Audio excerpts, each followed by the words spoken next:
নমস্কার, welcome to astro console. আজকের বিষয় হলো কর্কট রাশির সাপ্তাহিক রাশিফল 24শে নভেম্বর থেকে 30শে নভেম্বর। এই সপ্তাহে চন্দ্র সিংহ রাশি থেকে বৃশ্চিক রাশি পর্যন্ত সঞ্চার করবেন। এই চারটে ঘর যখন সঞ্চার করবেন তার মধ্যে পাবেন মাঝে কিছু নক্ষত্রকে, যেগুলো তোমাদের অনুকূলে থাকা নক্ষত্র। তাই এই সপ্তাহটা তোমাদের কিন্তু ভালো মন্দে কেটে যাবে, তবে মন্দের ভাগ কম আর ভালোর ভাগ বেশি। তবে এই সপ্তাহেও কিন্তু সেই গজকেশরী যোগ তৈরি হবে সপ্তাহের শেষে অবশ্য, কিন্তু প্রথম দিকটাও কিন্তু খারাপ কিছু যোগ নেই। প্রাপ্তি যোগ এবং কিছুটা ক্রাইসিস, কিছুটা চ্যালেঞ্জে পার করেও তোমরা সপ্তাহের শেষে গিয়ে কিছুটা গেন তোমরা পাবে। কিছুটা গেন, যা গেন করলে তোমাদের মনে শান্তি আসে, সেই সমস্ত গেন তোমাদের লাইফে হবে এই সপ্তাহে বলতে পারি। তবে যাই হোক, শুরু করছি আজকে সাপ্তাহিক রাশিফল। কর্কট রাশি 24 থেকে 30শে নভেম্বর। 24 তারিখে রবিবার পড়ছে। 24 তারিখে চন্দ্র যাবে সিংহ রাশিতেই থাকবে, পূর্ব ফাল্গুনী নক্ষত্র মানে শুক্রের নক্ষত্র। সেদিনটা একটু তাহলে কেমন হবে না, সেদিনটা কর্কটের জন্য একাদশ প্রতির দিন, মানে মোটামুটি বাধায় বাধায় কেটে যাবে, তবে ভালো আরাম আয়েসে দিনটা কাটবে।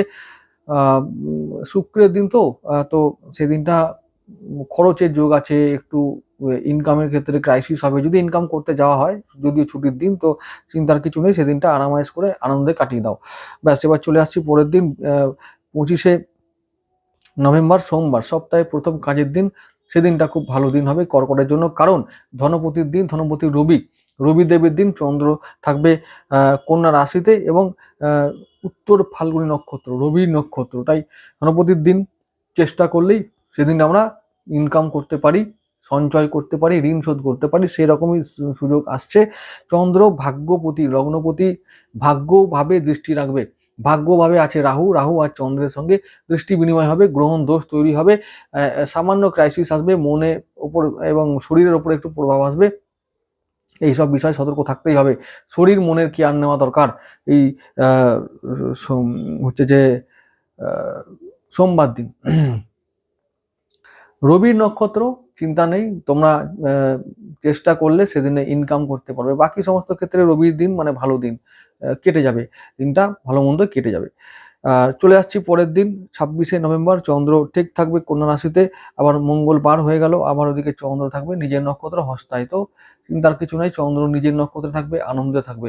শুধু রাহু দৃষ্টি আছে, তাই মনটা মাঝে মাঝে ভারাক্রান্ত হতে পারে। তবে আবার বলছি, সেদিনটা চন্দ্র সেই লগ্নপতি তৃতীয় ভাবে যেহেতু থাকবে, সেহেতু আবার বলছি যে কোনো প্রচেষ্টা সফল হবে। যে কোনো কাজ তোমরা যদি করতে থাকো সেই কাজটা সফল হবে। হঠাৎ করে প্রাপ্তি যোগ হতে পারে, বিদেশ থেকে টাকা আসতে পারে, বিদেশ থেকে ইনকাম হতে পারে, ফাটকা ইনকাম, লটারি, শেয়ার মার্কেট, এগুলো থেকে তোমরা টাকা পাবে। আর সমস্ত ক্ষেত্রে শরীর মন কেয়ারফুল, শরীর মনের প্রতি যদি তোমরা কেয়ারফুল থাকো, তাহলে আমি বলবো যে বাকি সমস্ত ক্ষেত্রে মোটামুটি চন্দ্রের দিন তো মোটামুটি 70% ভালো ফল নিয়ে কাটবে, কারণ বাকি 30% রাহু ওইটা কেটে দেবে। কারণ রাহু দৃষ্টি আছে যেহেতু, তাই মোটামুটি ওই রকম ওল ঢাল করে দিনটা কেটে যাবে।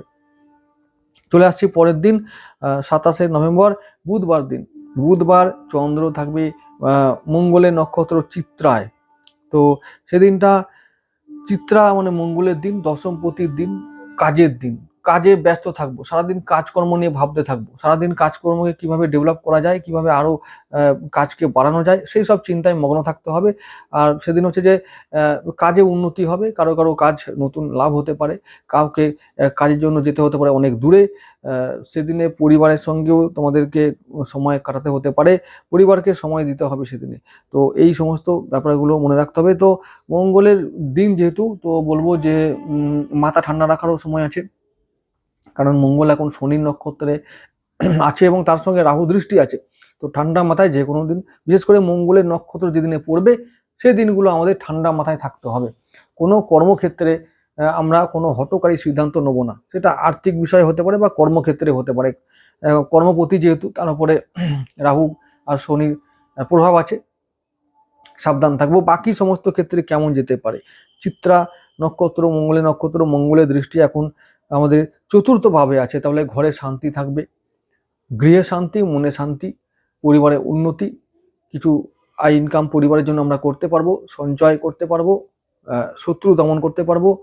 ওদিকে সপ্তম ভাবে মঙ্গলের দৃষ্টি আছে আর অষ্টম ভাবে দৃষ্টি আছে, তাহলে সপ্তম ভাবে দৃষ্টি থাকলে কি হবে, আমরা কর্মের মাধ্যমে আমাদের ব্যবসাকে উন্নতি করতে পারবো, আর ব্যবসা বাণিজ্য উন্নতি হবে, এর সঙ্গে দাম্পত্য জীবনে একটু উন্নতি হতে পারে, সামান্য খটোমটো থাকলেও সেটা সেই দিনটার জন্য ক্রাইসিস মিটে যাবে। আবার অষ্টমপতি যেহেতু দৃষ্টি আছে, অষ্টম ভাবে যেহেতু দৃষ্টি আছে মঙ্গলের, তাহলে কি হবে, হঠাৎ করে কর্ম লাভ, হঠাৎ করে কর্মে উন্নতি, প্রমোশন এগুলোও হতে পারে। আবার মানে হঠাৎ করে কিছু প্রাপ্তিযোগও হতে পারে, তো সেটাও মনে রাখতে হবে, সেগুলো ভালো দিন। তাহলে বুধবার দিনটা চিত্রা নক্ষত্রের দিন, ভালো দিন। চলে যাচ্ছি পরের দিন 28 নভেম্বর।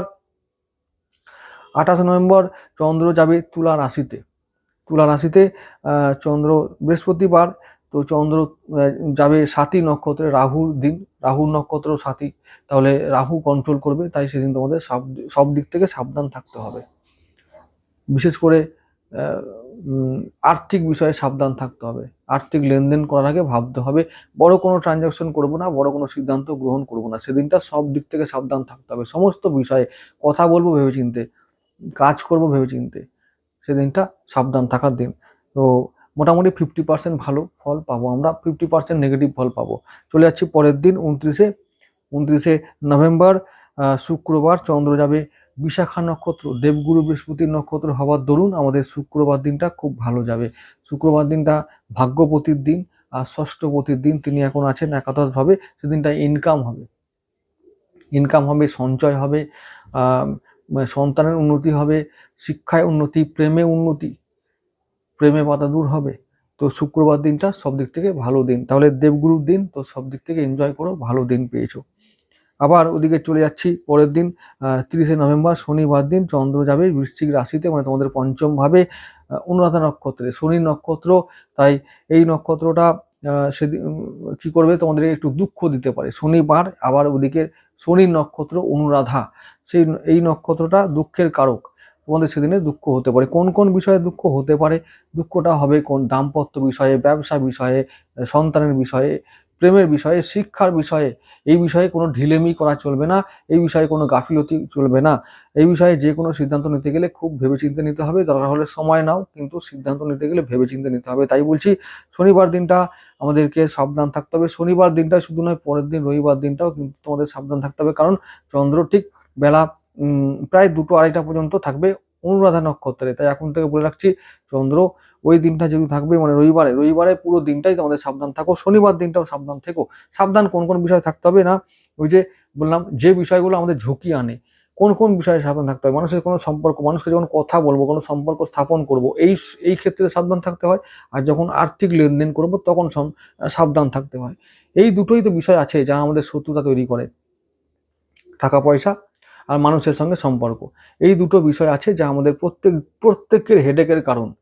কারোর কাছে শান্তি, কারোর কাছে এটাই হলো অশান্তি। তো এই বিষয়গুলো ভেবেচিন্তে কাজ করলে বা ভেবেচিন্তে সিদ্ধান্ত নিলে আমরা কেউ উপকৃত হই এবং কেউ আবার ক্ষতিগ্রস্ত হই। তো এই বিষয়গুলো মনে রাখলেই আমরা সাবধানে চলতে হবে। এই কর্কট রাশির জীবনটাই ওই রকম।